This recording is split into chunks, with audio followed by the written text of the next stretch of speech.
In this week's episode of Backroom Talk, Carl Hardwick and Georgia Smith caught up with CrossFit athlete Amanda Goodman.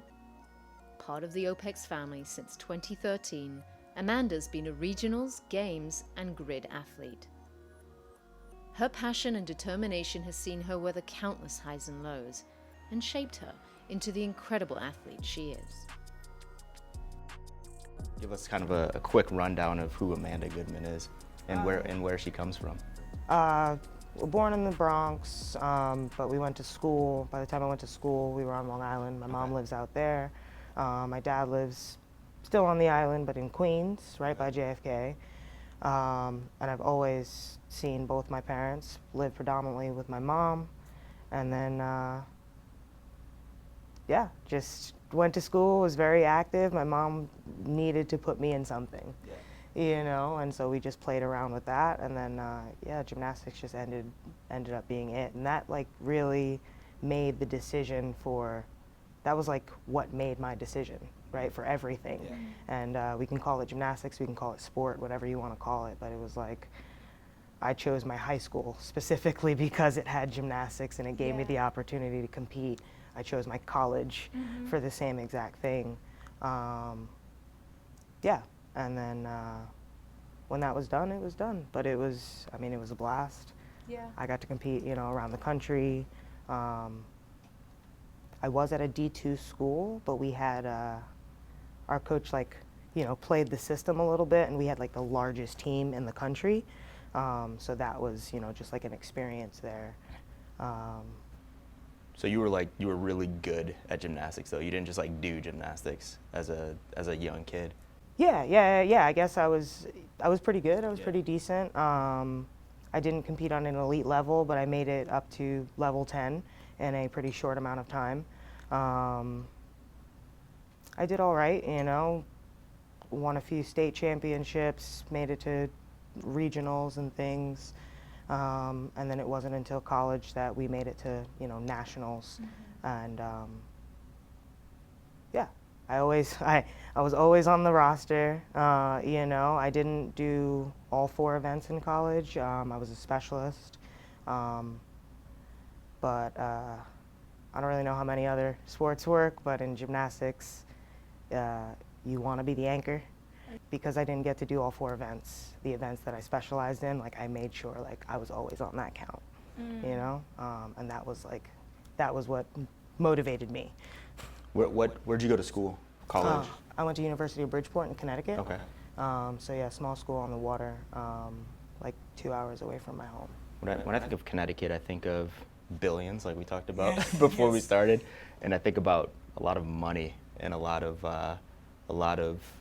proper, you know what I'm getting at, right? That's what I think about when I think of Connecticut. So how was it going from the Bronx, Long Island, to Connecticut? Yeah, so well, don't forget that I was in gymnastics, right? I was in gymnastics, and then I also, I went to Catholic school as well. So I will go with, I spent time with people from different areas from myself, but yes, moving into Connecticut was slightly different. If anybody knows anything about Bridgeport, it's very large, but it's not affluent whatsoever. But it is part of Fairfield County, which is one of the richest counties in America.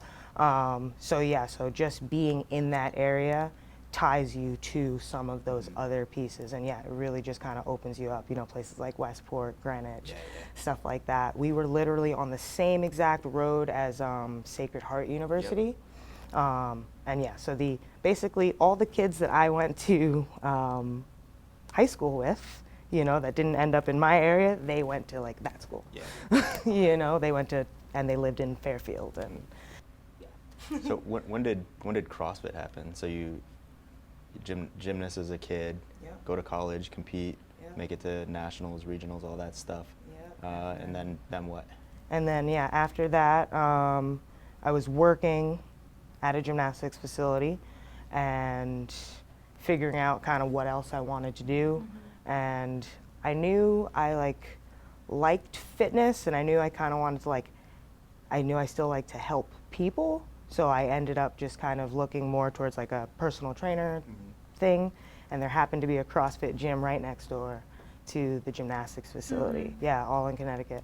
Yeah, so it happened to be like right next door. The owner of my boss at the time, the owner of the gymnastics facility, she was already going to the CrossFit facility, so they already knew each other, and so they just kind of like hooked me up. As I was telling you earlier, my first workout, was Fran. Yeah. They're like, oh, come in, we want you guys to, I want you to experience, right? The normal thing. I want you to experience it so you know what you're getting into and whatever. So I went in, did Fran, did it strict, yelled at everybody. Nothing's changed. Yeah, nothing's changed. They were yelling at me. Yeah, fair enough. I would yell back too. They were yelling at me. They were just screaming at me, just like, again, nothing's changed. Pick it up, all the things. Yeah. Shut up. I'll go when I'm ready. So yeah, the best thing I think I remember out of that is when Ben, and this all ties in, right? Ben, the owner of the CrossFit gym, he pulls me into his office. He talks to me about a whole bunch of stuff. He mentions something about the job or whatever, and like that he'd like to keep me on. But he gives me a disclaimer. He's like, you can't yell at my wife. Like, I just remember that. So he's like, but you can't yell at my wife. He's like, you can stay. But I was like, I'm sorry. I was like, she was yelling at me. So that was that. And then, so I stayed on. They mentioned competition. I didn't really know what that meant, but I was like, I'm in. All right, I'll compete. And then I later found out that Ben Kelly was being coached by James FitzGerald. So that's the initial And connection. that's the initial into this. Were you just good from day one at CrossFit? I think so. Yeah. Right, I knew I could do all the skills, and I adapted pretty well. But yeah, I didn't know anything. Like, I knew as it was happening. Sure. Yeah, because they pulled me in, and I agreed to. This is how you know I don't know what I was doing. I agreed to a team. I was on a team the first year. I was on the team for CrossFit Performance, I think their affiliate name was. Yeah, and that was back when it was 6, and that was back before there were rules about like who had to do which workouts. You know what I mean? Like, they changed that in 2014. So 2013 with the muscle ups at the front end. But yeah, they changed that. So that year I was on, not only was I on the team, but I participated in 5 out of the 6 workouts. Yeah. So I was just like all over. And like, I remember day 2, the one workout that I wasn't in, something went awry. Sure. And I was just in the back, and I was just like, I'm never doing this again. Like, What is it though? Why are you an individual athlete and why are you not a team athlete? I can be a team athlete. I've done it before in gymnastics. In college, it becomes a team thing. It was something completely different than I had ever experienced, but it was great, and we, maybe it was just the right time, the right people, whatever. But what I was missing on that specific CrossFit team, and I think which is part of the right, because CrossFit's still an individual sport, and when you pull it into a team aspect, the best team is the best individuals that come together, right? So that's what we were missing, right? That they weren't bringing their best selves to this, and we weren't all on the same page, and that's where, like, I didn't necessarily agree with that. But if you fast forward, at least in my career, right, later on I was in grid, and that we'll call it maybe a little bit more business oriented on that end. Yeah, maybe I'm a pain in the ass on the field or whatever, but I fucking get my job done, and that's all I expect from my teammates. And if we can do that, then we can have fun. Would you jump on a team again?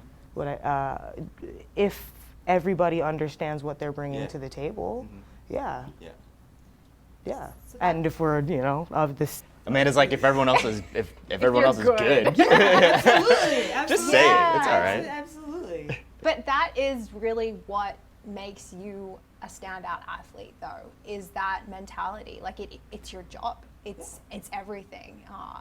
How did you get to that? Was it always that way with gymnastics, or? I think maybe it was pushed in there a little bit through gymnastics. You know, it was right. The whole point of practice was to, when you compete, you just execute, right? Like it's not really. It shouldn't necessarily be a thought. You're just up there and you're just performing. And so it's the same. So I've taken those principles and just applied the same. It's like when we're out there, we're performing, and you're showing all the things that you've done, you know? So yeah, so if you're not prepared, right? Like, what have you been doing? Has that evolved over the years?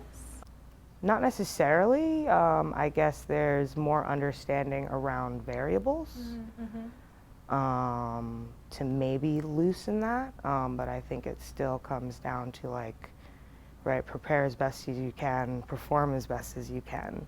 And you will only perform well if you've prepared well. Yeah, absolutely.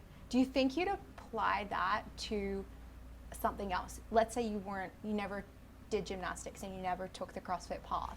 Would you have that mindset if you were working a regular job, I don't know, in sales or as a lawyer, or is it because of sport?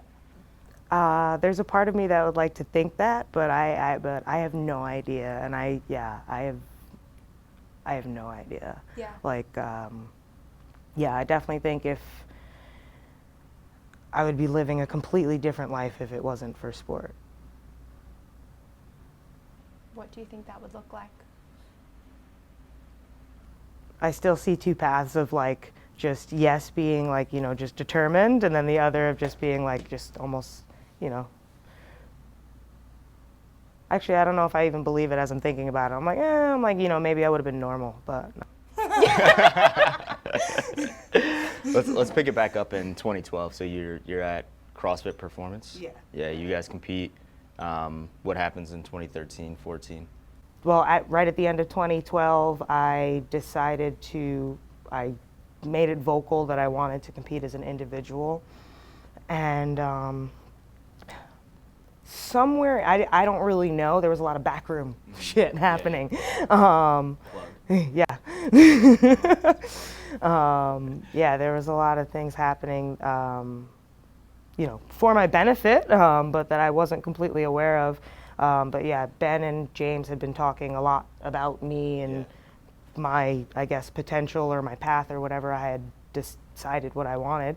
And so James was, I'm not sure when he started, but he started programming for me for the 2013 season. Okay. Yeah, I'm like, I don't know if it was, you know, in August or January or whatever, but I know he started programming for me in the 2013 season.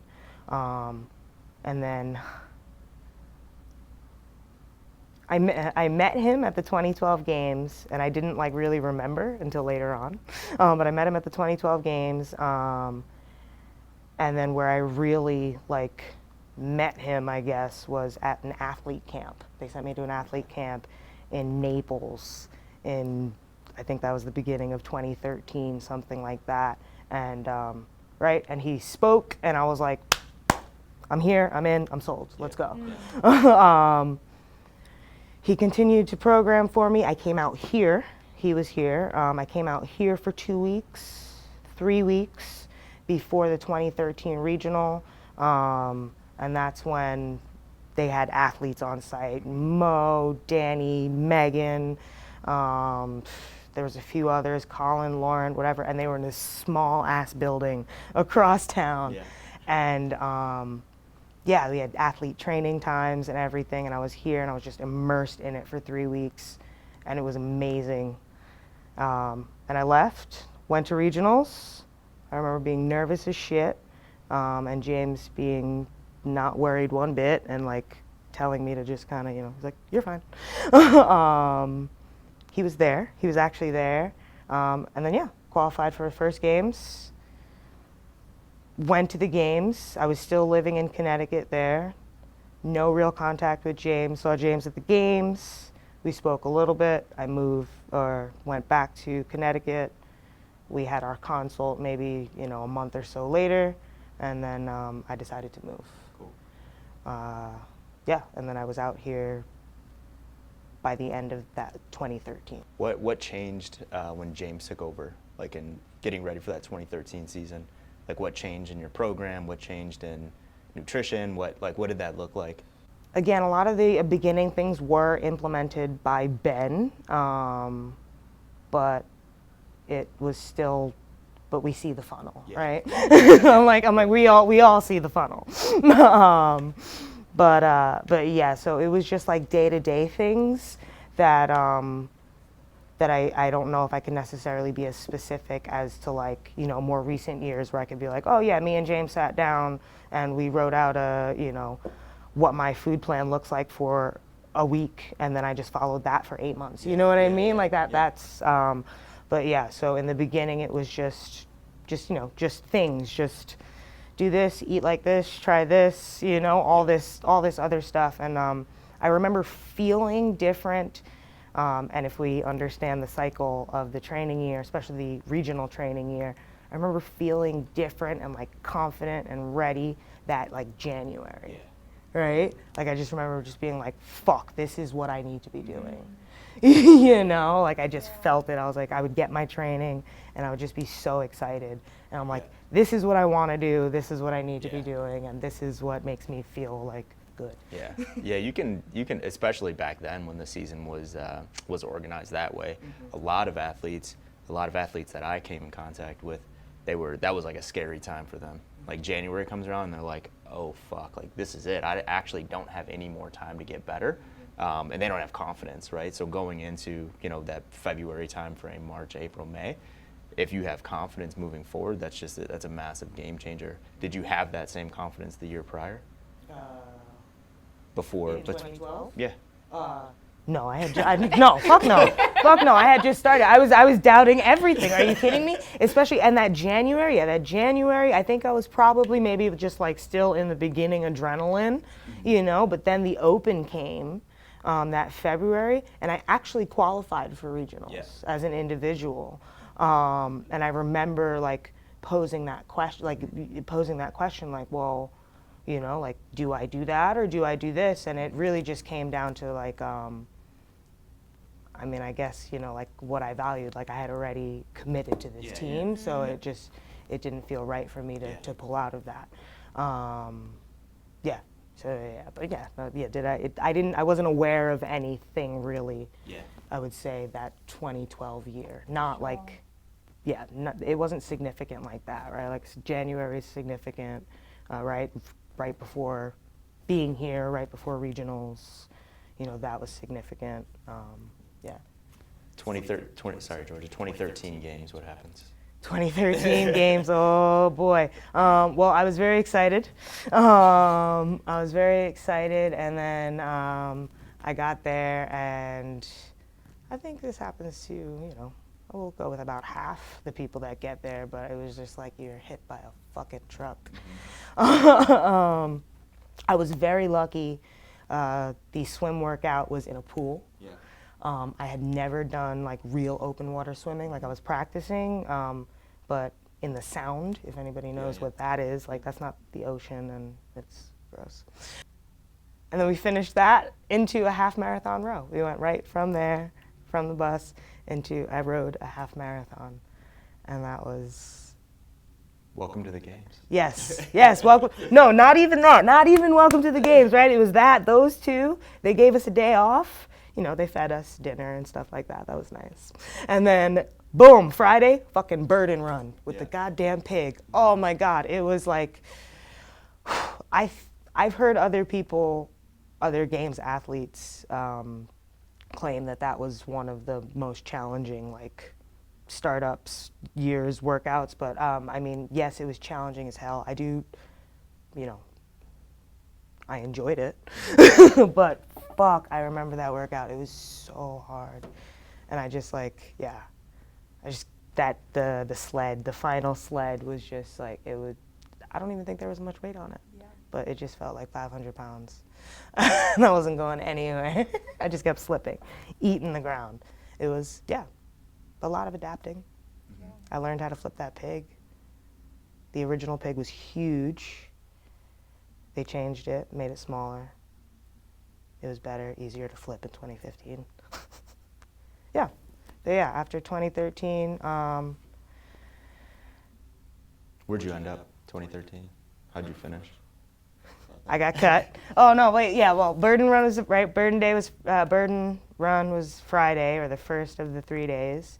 And then, yeah, I went in so excited, whatever, those were my first 3 workouts, so as we could imagine, by Friday night, they started to bring out some CrossFit, but I was already fucking crushed. And then, I don't know if I can remember in this moment the Saturday morning workout, but the Saturday night workout was I think it was Nancy. Yeah. I think it was Nancy. Which in right, like after the fact, James told me I did really well on. I didn't feel like it. But after Nancy, boom, clean and jerk. That was my shit right there. I knew exactly where I was at on that one. It was like everybody knew. It was like everybody knew that I was going to win that one. I didn't really know. Like I knew I was going to do well, but I didn't really know that I was going to win. It was like everybody knew, but me. What did you clean and jerk? 235.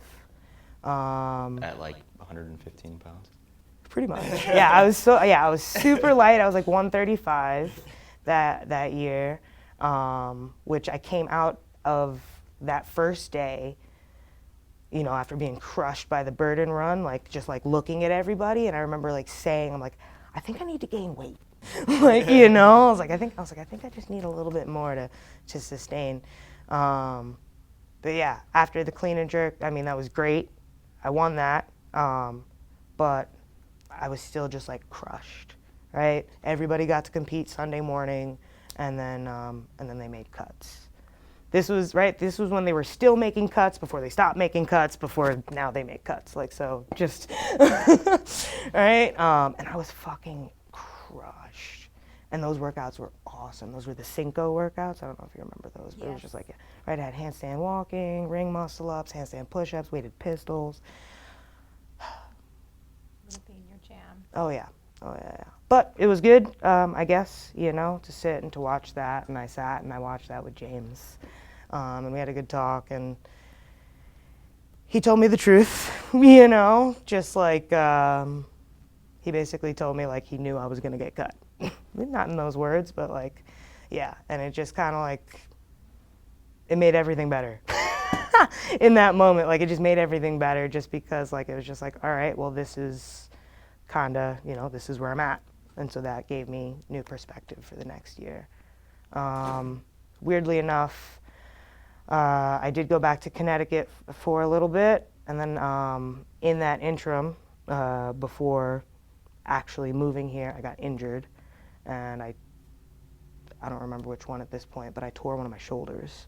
And so that pushed me into just like a lot of uncertainty, especially moving out here, you know, like I was like, shit, they're pulling me out here, they got me with all these people, and I can't fucking do anything. But we had a really good environment back then. And yeah, and that really helped, you know. And then, as you know, or at least if you're around here, you know, we have a really good team, you know, of people to like refer out to and stuff like that. So yeah, so I was just, we'll call it under constant care for the first like 6 months. And then boom, Southwest Regional, made it to the second games. And then grid. And then games, and then grid. Where did it start doing this? When did your body start rejecting all of this shit? 2015 grid season. Just for context, what is grid for people that have never heard of it? Grid is CrossFit on steroids.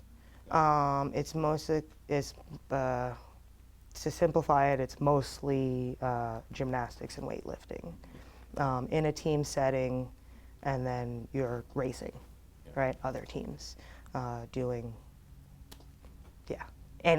anything crazy, even weighted gymnastics, right?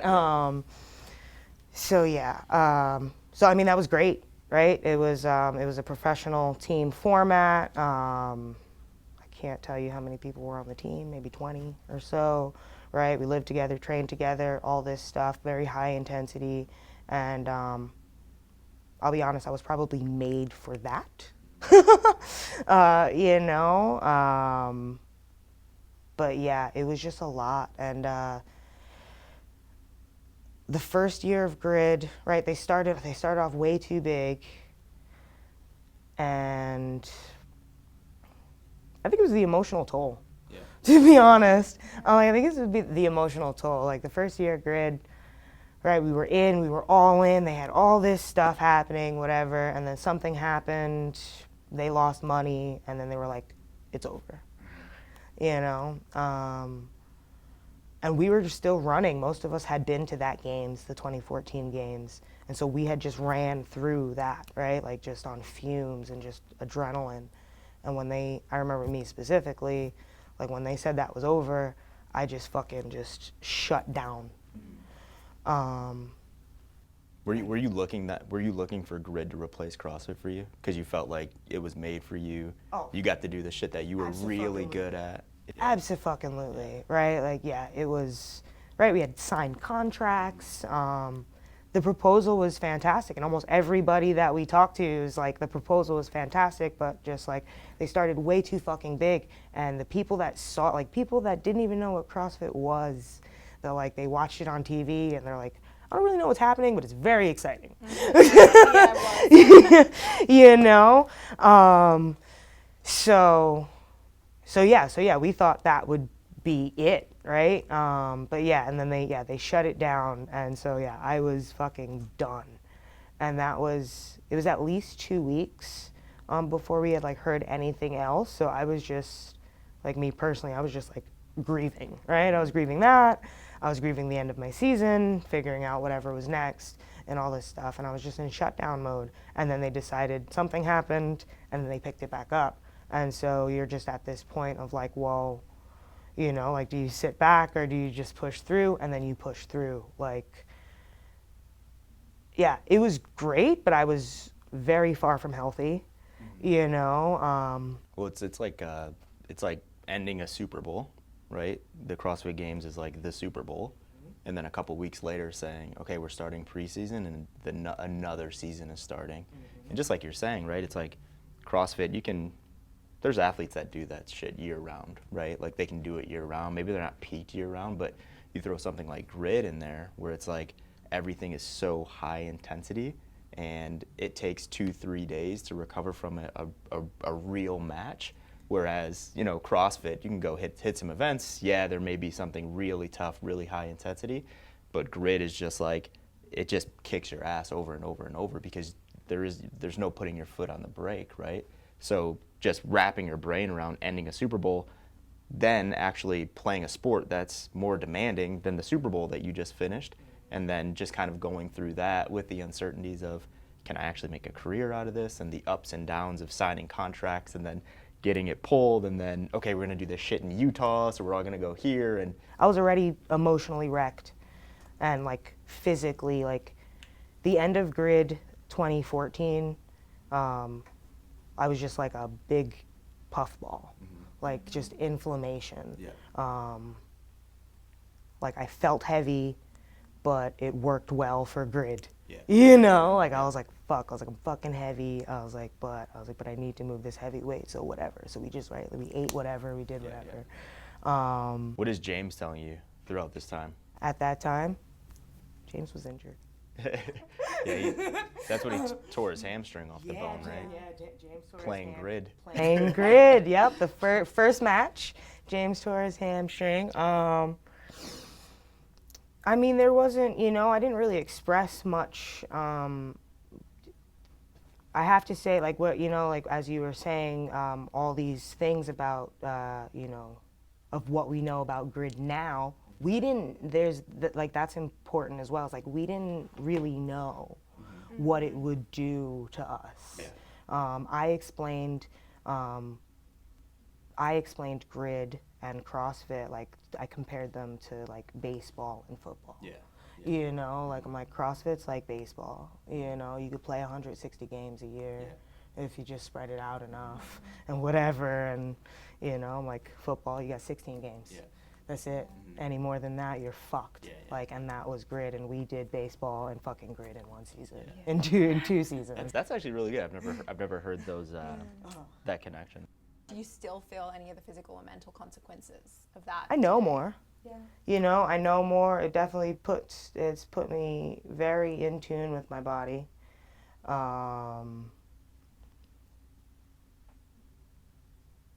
Yeah, not too many. I've been very lucky to come back from most of my injuries. Yeah, I've been injured quite a bit. Yeah, it was 2014 went, and then we went right into. I don't remember if I think it was fine. 2014 into 2015. I think that's the. Like, if I remember correctly, that is the 1 year that we had like uninjured. And then 2015 went to the games. Great fucking year. Felt fantastic. And even like left the games like, you know, feeling like I had more in this specific aspect, right? Came off of the games, I can't even remember how long it was, but I remember it not being long enough. And I was in Connecticut, and it was probably like a week or so before I had to come back. And I think it was a phone call. I talked to James, and I was like, I don't feel ready. I was like, I don't feel ready. And he was basically like, yeah, you're not gonna, but we gotta go. He probably said some other things, but that's how I interpreted it, you know? Yeah, and so it was just that mentality the whole year. And I was fucking wrecked. Every match. Yeah, it was fun, but yeah, that cost me a year, you know? What part, when you had that conversation with James, what were your emotions going into that conversation? Were you like, did you feel like, oh, I'm letting him down, or I'm letting this thing, or myself down, or were you just like, I can't fucking do this, I'm not ready to go? And did you expect to end it there, or did you expect to, you know, have that conversation and James say, hey, we're still fucking rolling, we're still doing this thing? I expected him to keep me on track because that's his job, or at least I think that's understood between us, is that's part of what I expect from him.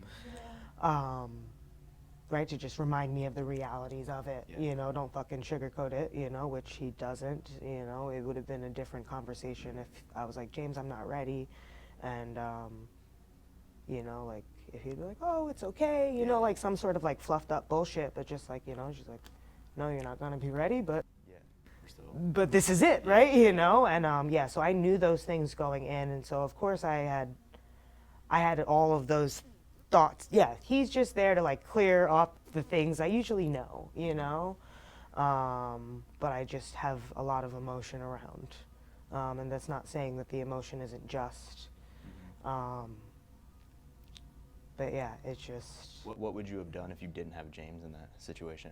Would you have shut it down, or would you have pushed forward? I know it's tough. It's tough. I would have never even been in that situation. Yeah. Explain. What do you mean by that? So in order for James to be in the conversation in between grid, or in between CrossFit and grid, right? James had to have been there before CrossFit and grid. So if in that moment James wasn't there, then I probably would have. Yeah, everything probably would have gone to the wind, because then what the fuck were we doing? Yeah, that's a challenging time, right?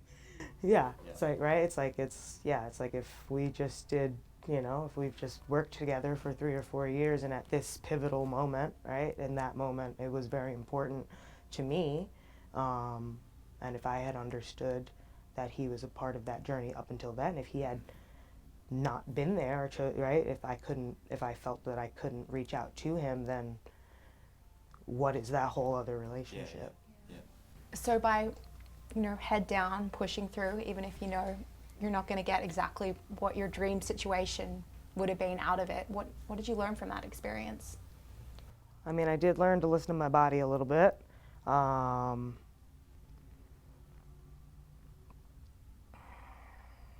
I mean, we learned that you can't do CrossFit and grit at the same time. Fuck, you know, I learned that I needed more rest. Yeah, it was just, you know, just a lot of the obvious, like, physical learning, and then just the internal struggles of just, like, what we're chasing and why we're doing it, you know? I think I've said this before, and I think I kind of said this to James, and I don't know if he understood it, but he was a little taken back. And I might have said it differently, but it's like, yes, I'm doing it for the challenge, but like also for the experience. You know, like it's like I have the ability to do it, so why not run with it? And sometimes you run into the wall. Yeah. Is that what training and competing is for you today? 2020, this year, why do you get up and do it? Yeah, because I can, and there's those, I mean, the goals have changed a little, like the specifics within the training, right? It's less, don't get me wrong, I mean, I'd love to back squat 350, but it's less about chasing the back squat at the 350, and right, my challenge has always been sustainability, or that the aerobic capacity. So it's just like, yeah, proving like sustainability within mixed modal work or even cyclical work and things like that. Like, it's just like the fact that I can do that and I can do that still is just, it still fucking blows my mind. So you said the goals have shifted. Do you mean just relative to each individual training session, or bigger picture? I mean, I guess both, right? Due to the landscape as well, right? Right, we have to be realistic. Yeah. I would do better if they kept it at 15 to 20 events. You know, where 8 to 12 of them were CrossFit. Yeah. But it's not like that, you know. I've attended multiple competitions where there's 6 fucking events, and I attended a competition where there were 6 events and there was 3 events in one, and they had one fucking score that was basically weighted amongst the whole thing, like, right? Like, just absolutely absurd. And that's fine, right? If that's how they want to run it, but it's just not, I don't know if I have skin in that game. Where was your head at around this whole Greg Glassman deal that we experienced a couple months ago? Oh, because you're in the sport, right? Like yeah. and you've been in the sport a long time. So yeah. Where were you at on that? Greg Glassman, I was not surprised whatsoever. Yeah. I slightly thought it was, I kind of thought it was fantastic. You know, that he would just be himself in the public. And it just shows people like who he truly is, and the system in which they're involved in, yeah. Right? And how well it replicates the current system, yeah. Within the country that we are currently living in. So by you saying you weren't surprised, was it you weren't surprised based upon your experiences in functional fitness, CrossFit, or just experiences in life, or both? Both, right? Again, living in America, I'm brown, you know, and then I'm a female too. I guess that I've been told that's an oppressive piece as well. But yeah, and then I also, I'm in CrossFit, right? Which CrossFit, like I said, it mirrors America. You know, it's a society that, you know, glorifies the police and the military, and we see where that's at right now, just as far as like that mentality, right? So yeah, I'm not surprised that there would be people within the organization who think that way, or think that they may or may not be superior, right? Well, not within the organization, the organization, right? The leader, and then of course, people. Well, if yeah, if that guy's there, right, what is the rest of the community looks like? Yes, yeah. So yeah, no, not surprised whatsoever. I've never, I will say that I'm lucky.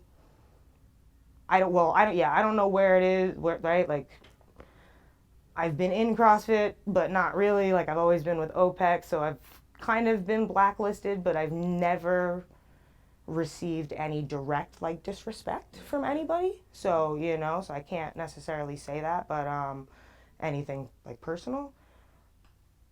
But we all have the internet, we all see ads, right, and things like that. And you can even see that within the people, amongst their own people, right, and who they choose to promote, we'll call it. So I think it could be good, a change in hand at the top. I don't know Eric Rosa. I don't know anything about him. You know, he could be a great guy. But he could also be more of the same because he's been within the system for so long, right? So, yeah. You weren't very vocal, right, in saying, like, you saw a ton of athletes, you know, posting stuff on social media saying, like, I'm out, like, you know, I can't support this. You were kind of in the background still doing your thing here. Were you planning on, let's say Glassman was still in, were you still going to compete this year? My relationship with CrossFit has never been in any, like, loyalty to CrossFit. CrossFit has been an avenue in which I can express myself. Yeah. So that's why I choose to participate within it. And I think that's maybe why Grid was so emotional, right? Because it was something completely different. And I know I'm not the only one that thought Grid could pull them away from CrossFit. And Grid actually did sever some CrossFitters' relationships with CrossFit because of their specific choice to choose a different route. Yeah. Right? And so that even in itself, right? It's just, all these people that want to support it, right? Not my culture, all this stuff. It's like, look at all of the things. It's historically exclusive.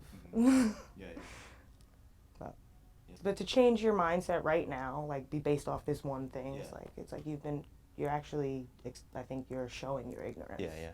But I think it's important for people to understand that you weren't, like you said, you weren't, like, immersed in the CrossFit culture, like drinking the Kool-Aid on a daily basis, because you've been under this roof, right? So being under this roof, you already felt kind of like CrossFit's over here, OPEX is over here, I'm doing my thing on a day-to-day basis, I only go over there to compete, right? Like, that's it. And then now I'm back here.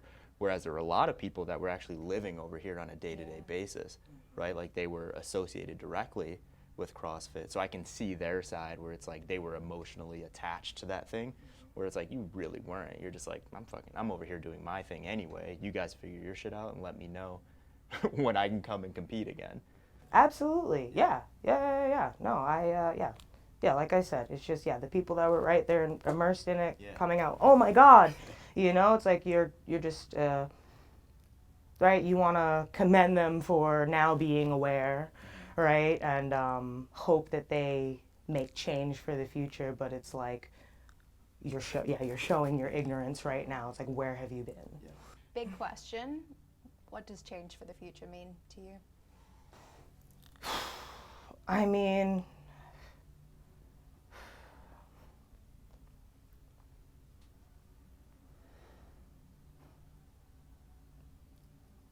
creating a space where it's, you know, where conversations can happen, where you can bring opposing ideas, right? Where people can come in and out of your system as they choose, as long as they're not a detriment to it, right? I understand that, but it's not. It's just. Oh man, it's just such more of the same, right? CrossFit America is like, it's in theory, right? It's not supposed to be a monopoly. There's supposed to be enough for everybody. So when you have this one person just trying to crush everybody else, it's like, it's not fun. It's not fucking fun, you know? Walking on eggshells, worrying about if you're gonna get thrown out because you say the wrong thing against somebody's name or some shit like that. Like, let us be and let us play. Like, that's all it is. It's fucking sport. You'll make your money, you know? Hopefully that changes. You know, we'll see, but hopefully that changes with the new guy up top, and, you know, hopefully that changes for us, right? It's like, we would love to you know, rekindle that relationship and be able to, you know, not step on eggshells and be able to have a presence at these larger competitions where we're not allowed to do that right now. Getting Right. banned from places and shit like that. Like, it's just that, you know, it's absurd. Yeah. It's absolutely absurd. It's childish behavior, and it promotes an immature culture, and you know, yeah, it's just. Like you said, it's sport, it's fitness. Like, we're all here because of this one powerful thing, which is fitness, which has had a profound impact on all of our lives. And yeah, the fact that we let our differences and the need to be the loudest person in the room affect that and what really matters is just insane. Well, Amanda, it's been awesome having you on. I would love to finish with one last question, which is if you could share one thing about fitness with the world, what would that be?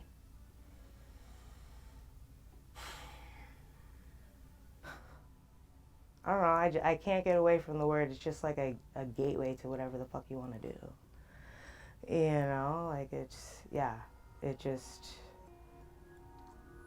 more than physical. Stay with us for some backroom talk as Carl and Georgia reflect on their conversation with Amanda.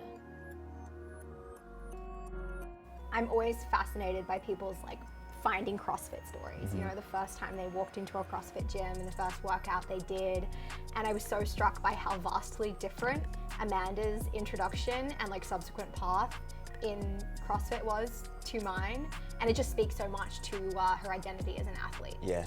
She was just always on that path towards pursuing competition and athletics from day one of being in the gym. Yeah, I think it's one of those things where when she walked into it, it was something that wasn't real or substantial yet, right? CrossFit wasn't this massive idea and this massive thing back in 2011, 2012. It was getting there that year and the next year.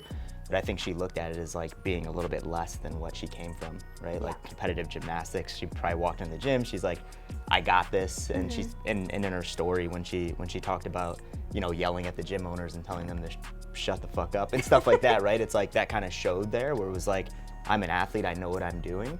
So it's almost one of those things where, you know, you look at 2015 to even today, people's introduction to CrossFit, there's a little bit of fear behind it, right? You walk in, you're thinking about ESPN and the games and all the things that you've seen, and she walked into it what is this thing? I'm an athlete, I can do this way better than everyone else in this room. She didn't say those words, but that's what I got from it. Yeah. So she's almost and then kind of going a little bit deeper or further into her story, it's she's the epitome of a full-time athlete, right? She lives it, she breathes it, that's what she does on a daily basis. So I think what was interesting is getting some insights into what does that actually look and feel like when you're fully invested into this thing, the goods and the bads. And on the note of the bads, I did find it fascinating how just kind of at the whims of organizations you are as an athlete. You can control what you do in the gym, you can control your training and everything you put in there, but her story about grid and the highs and then the ultimate lows and just that not panning out the way that she really obviously hoped it did. It's fascinating how, just someone else can take that away from you. Yeah, that's the real world, right? In professional sports, even sports that are, you know, let's take the highest level, you know, the MLS or MLB or NFL. It's yes, those organizations are still rolling and they're going very, very strong, but an athlete comes into those things and their average lifespan is 1 to 3 years, and then they're out because someone's telling them that you're not good enough and we found someone better than you. So that wasn't her story. Her story was the organization actually shutting down, but the emotions are exactly the same, right? It's the same as being cut. I've been cut from a professional sports team before, and it was I wasn't so invested where I, you know, cried in my pillow. I was I kind of expected that, so I'm gonna move on. Sure you didn't cry? But you know, you see people that are fully invested in their sport and in athletics, and they get cut and there's no more opportunities. That's real life, and now they're now what am I going to do, right? Yeah. So, funny side note, I saw Amanda in the gym the weekend after we filmed, and she walked up to me, big smile on her face, and she said, guess what James sent to me for my workout next week? She got Fran, which was her first workout in CrossFit, and she'd made a point of telling us that she had never done Fran since that day. Yeah. So I think lesson that we should take from that is that James sees all and hears all. Or I just texted him and I said, hey man, give Amanda a friend. Did you give her up? But no, it was a great conversation, and I think we'll definitely have to have a part 2 to this. Indeed.